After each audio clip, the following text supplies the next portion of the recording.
Good morning again. Tapos ko na yung first video of pag-assemble nitong tinatawag natin mga shoebox, no? So, again si Jennifer to of Gentle Beachcraft. Ayan. So, sorry, medyo na-excite ako. So, now, I'm planning to try to interchange yung kanilang materials. Gusto ko kasi yung parang alternate yung paglagay ko sa kanila. Ito try natin na pagpalitin kasi as I've said on my video number 1, iba yung tanggalin ko muna yung drawer. So dito sa body, iba yung pagkakagawa nung kay Pink, no? Meron siyang ganyang slit. Yan, I hope you can see that. And then kung makikita mo yung body nung sa purple, isa lang yung slit niya, nasa taas lang. So wala siya dito sa kabila. Unlike yung pink, dalawa yung slit niyang ganyan, no? So what I'm planning to do is pag-interchange ko yung kanilang materials dun lang sa part ng body. And let's see kung it will work kapag halimbawa gusto ko silang pagpatungin ng hindi yung ayoko yung pag purple yung isang hilera purple lang or isang column tapos yung isang column is puro pink lang. Ayoko, gusto ko parang alternate purple and then pink purple, i-alternate ko siya. So tingnan natin kung paano yung magiging outcome niya, no? So I have one pink here and one purple. As you can see, yung purple medyo mas white yung kulay niya compare dun sa pink. I think may purpose yan kung bakit magkaiba ng konti yung color, no?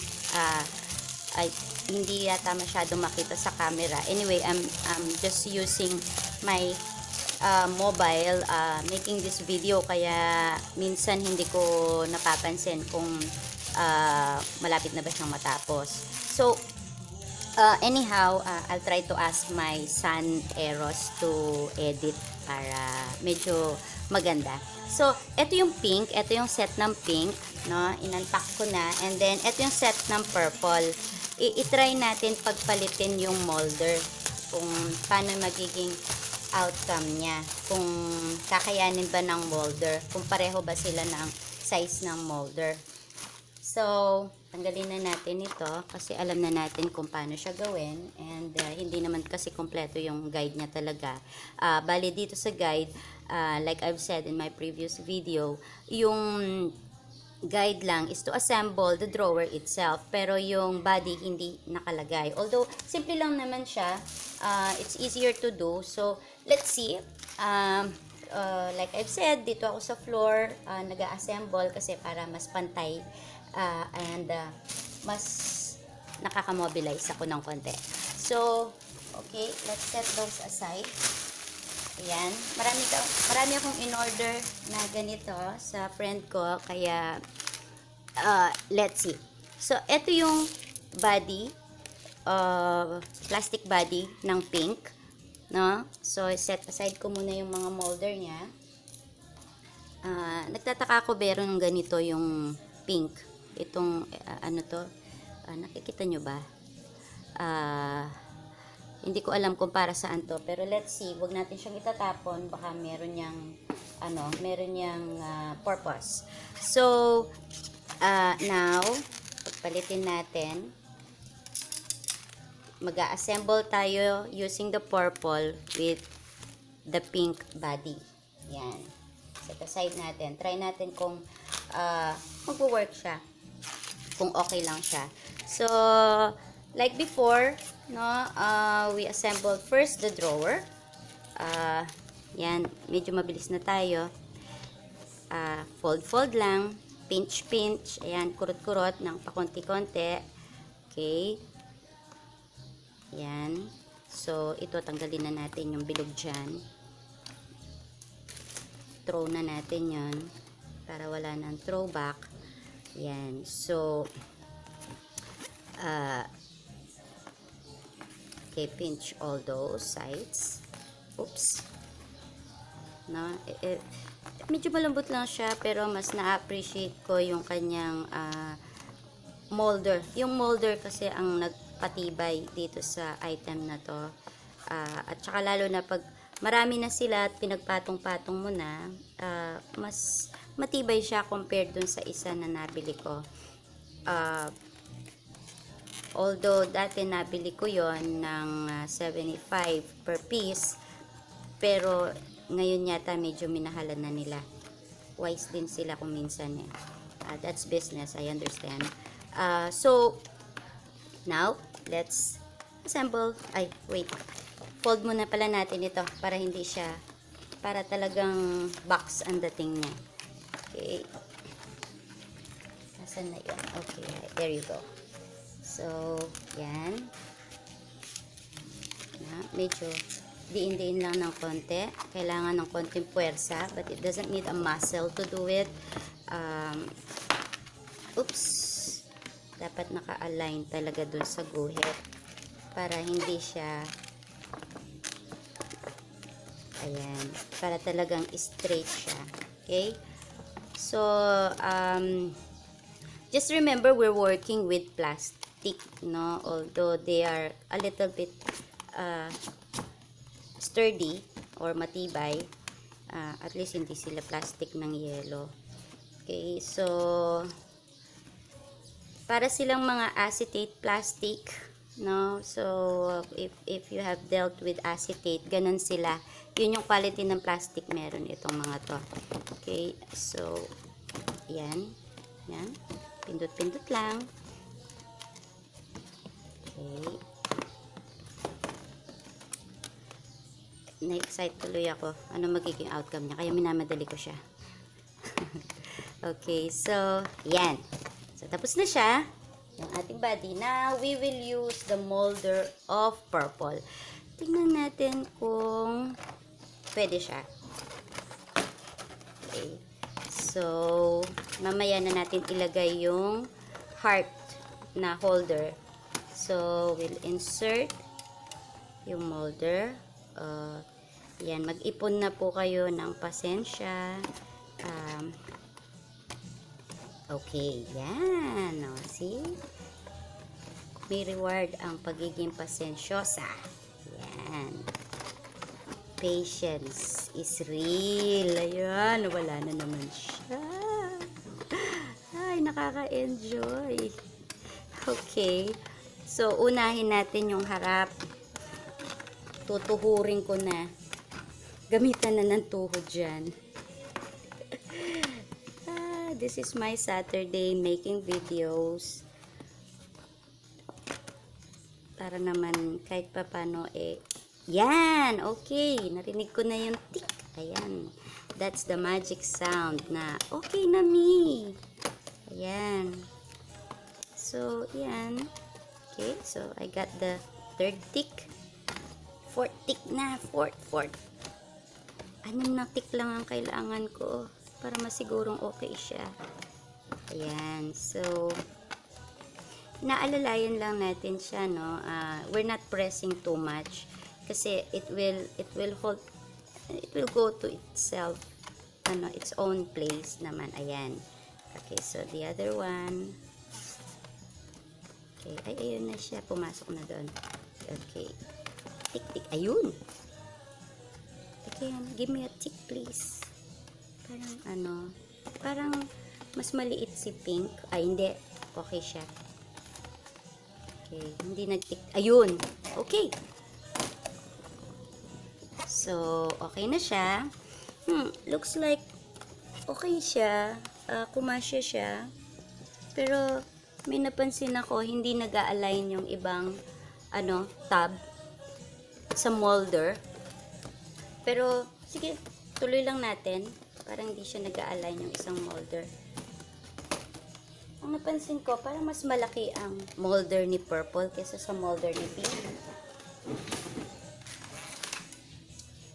Or hindi lang nag-a-align yung mga, okay. I see. Sorry guys. Pero, hindi pwedeng pagpalitin ang molder. Sad to say. hindi ka pwedeng magpalit ng kulay. Ang kay Cesar ay kay Cesar. So, anyhow, ayan, nakita ko kasi yung, kung i-compare natin, ayun no, yung mga slits. Ayan, kaya pala hindi ko narinig yung ibang tick. Kasi, mas malalayo ang distansya nitong mga, ayan, nakikita nyo, mas malalayo ang distansya ng mga slits. Kaya pala hindi nag-align dito kay purple. Kasi yung kay purple, malalapit yung kanyang slits. Ayan, no. Mga siguro, they have a distance of 1/4 inch. So, I think, hindi natin pwede pagpalitin yung molder. So, anyhow, yun lang, sad to say, I'm very sorry. I did my best, but I guess my best wasn't good enough. So, kailangan natin siyang, at ang kagandahan nito is you can easily remove, no? Yung, pag, nagkamali ka, you can easily remove yung molder, ayan. But, careful lang na hindi mo masira yung iyong plastic kasi sayang ang 80 pesos. Okay? Pero dito sa harap, okay naman siya. Aligned naman siya. Pero ayoko siyang ipag-sapalaran. Ayan. So, ang kay Cesar ay kay Cesar. Ang kay purple ay kay purple. At ang kay pink ay kay pink. No? So, again, I'm very sorry. It's a trial failed. Pero the good thing is that you have this very, kumbaga parang alam mo, hindi ka magkakamali when you come up with a lot of orders. Like me, I have 6 purple and 6 pink. So, alam ko kung anong body yung para kay pink, anong drawer yung para kay pink molder or pink border. So, yes, I'll make another video on na lang, how to assemble them na parang maging tower sila per column. Yan. So, we'll do that. Again, I'm sorry. Pero at least we tried. No, it just doesn't work that way.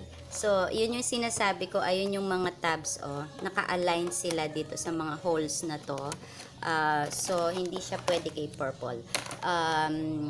So, yes, I'm gonna be doing another video on how to assemble them. Pero, one column is only for one color. Hindi pwedeng i-alternate yung colors. Although, pwede mong pagpatungin sila, in a sense, katulad lang nito, eto si purple, eto si pink, ayan. Pag gusto mo silang pagpatungin, ayan, ganyan lang siya. Na, ipasok mo lang itong si slit dito, ay, asan na siya, ayan, ayan. Yan, ganyan lang sila magpapatong kasi ayaw niyang kumagat eh. So, kung gusto silang pagpatungin, nasa ilalim si pink. Yan, yan, magpapatong sila ng bongga. Ayan, ganyan lang siya. No? So, pero once na may content, content na siya, hindi na siya magmo-move. No? Tapos, pwede rin siya patagilid, pero magkadikit lang. No? I think ang purpose nito para mabili si purple, mabili si pink. Pag pink, pink lang. Pag purple, purple lang.